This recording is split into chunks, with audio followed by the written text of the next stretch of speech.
પ્રાપ્ત વિગતો મુજબ મોડાસા તાલુકાના બોલુન્દ્રા ગામની તળાવની માટી તળાવમાં કે આજુબાજુ પૂરણ કરવા માટે હોય ત્યારે આ કોન્ટ્રાક્ટર દ્વારા બોલુન્દ્રાના બદલે છેક જીવનપુર આગળ મણિપુર કંપામાં લોકોના ખેતરોમાંથી માટી નાખી રહ્યા છે।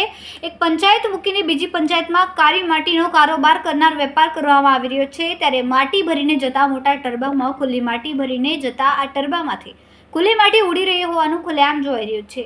તેઓ આ વિસ્તારના લોકો બેફામ ચલાવતા ડમ્પરની માટી અને ડમ્પરથી ત્રાહિમામ પોકારી ઉઠ્યા છે। આ ડમ્પરો બેફામ અને ઓવરલોડ ભરીને રસ્તા ઉપર ચાલતા રાહદારીઓની મોતને આમંત્રણ આપી રહ્યા હોય તેવું લાગી રહ્યું છે। રસ્તે ચાલતા રાહદારીઓ અને બાળકોને આ રસ્તે ચાલવું મુશ્કેલ થઈ ગયું છે। અને બેફામ બનતા ડમ્પરથી કોઈનું મૃત્યુ થાય તો જવાબદારી કોની? બોલુન્દ્રાના માજી સરપંચ અને કોન્ટ્રાક્ટર બંનેની મિલીભગત છે કે કેમ? આ બાબતે બોલુન્દ્રા પંચાયતમાં તલાટીને ફોન કરતો તલાટી પણ ફોન ઉપર મીડિયા કર્મીને વાત ન કરતા પંચાયતમાં 11:20 સુધી ખંભાતથી તાળું લાગેલું હતું। બીજી બાજુ સિંચાઈ વિભાગના અધિકારીઓનો સંપર્ક કરતો જણાવે કે મને લેખિતમાં ફરિયાદ આપો જેથી કાર્યવાહી કરી શકાય।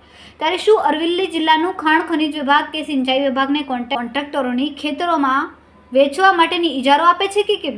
આ માટે જિલ્લા કલેક્ટર જિલ્લા વિકાસ અધિકારીશ્રીને ખાણ ખનીજ વિભાગે તાત્કાલિક તપાસ હાથ ધરવા જાહેર લોક માંગ કરી છે। Reporter Babusinh Chauhan, Tehelka news, Aravalli.